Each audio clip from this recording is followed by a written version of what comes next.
حضرت ابن عباس رضی اللہ تعالیٰ عنہ سے روایت ہے کہ رسول اللہ صلی اللہ علیہ وآلہ وسلم نزول قرآن کے وقت بہت سختی محسوس فرمایا کرتے تھے، اور اس کی علامتوں میں سے ایک یہ تھی کہ یاد کرنے کے لیے آپ اپنے ہونٹوں کو ہلاتے تھے۔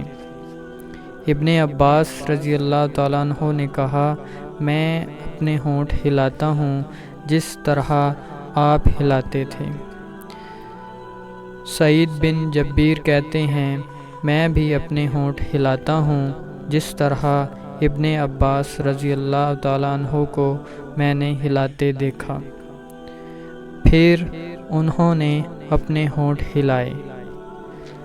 ابن عباس رضی اللہ تعالیٰ عنہ نے کہا، پھر یہ آیت اتری کہ اے محمد، قرآن کو جلد جلد یاد کرنے کے لیے اپنی زبان نہ ہلاؤ، اس کا جمع کر دینا اور پڑھا دینا ہمارا ذمہ ہے۔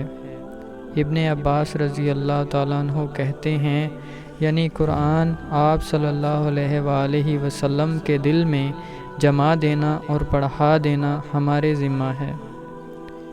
پھر جب ہم پڑھ چکیں تو اس پڑھے ہوئے کی اتباع کرو۔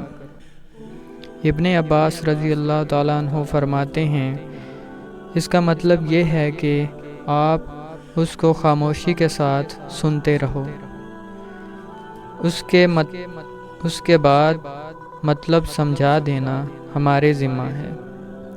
پھر یقیناً یہ ہماری ذمہ داری ہے کہ آپ اس کو پڑھو، یعنی اس کو محفوظ کر سکو۔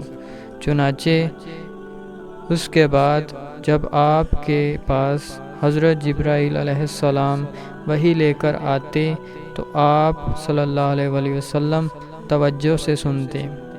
جب وہ چلے جاتے تو رسول اللہ صلی اللہ علیہ وآلہ وسلم اس وحی کو اسی طرح پڑھتے جس طرح جبرائیل علیہ السلام نے اسے پڑھا تھا۔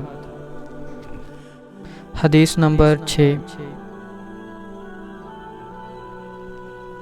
حضرت ابن عباس رضی اللہ تعالیٰ عنہ سے روایت ہے کہ رسول اللہ صلی اللہ علیہ وآلہ وسلم سب لوگوں سے زیادہ سخی تھے، اور رمضان میں دوسرے اوقات کے مقابلے میں جب حضرت جبرائیل علیہ السلام آپ صلی اللہ علیہ وآلہ وسلم سے ملتے بہت ہی زیادہ جود و کرم فرماتے۔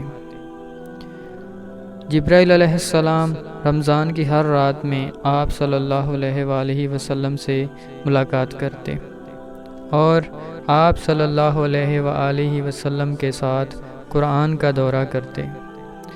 غرض نبی اکرم صلی اللہ علیہ وآلہ وسلم لوگوں کو بھلائی پہنچانے میں بارش لانے والی ہوا سے بھی زیادہ جود و کرم فرمایا کرتے۔